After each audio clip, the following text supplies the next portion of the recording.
How to translate Shopify Store. That's what I will show you in this video. But before we begin, make sure to subscribe to the channel and ring the bell to get notified whenever a new video is uploaded. With that said, let's get started. So go ahead and open up your Shopify admin. And once you do that, click on the three lines at the top left.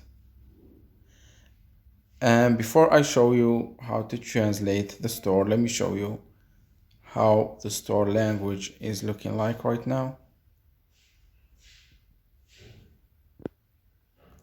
Now, as you can clearly see, the store is in English. So let's see.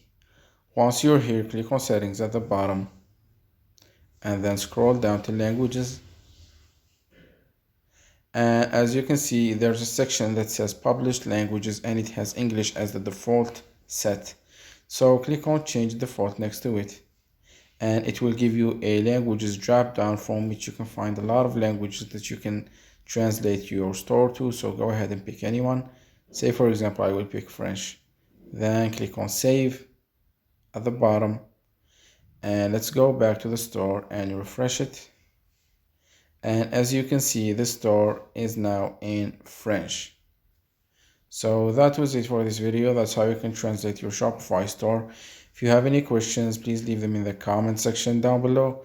With that said, see you in the next video.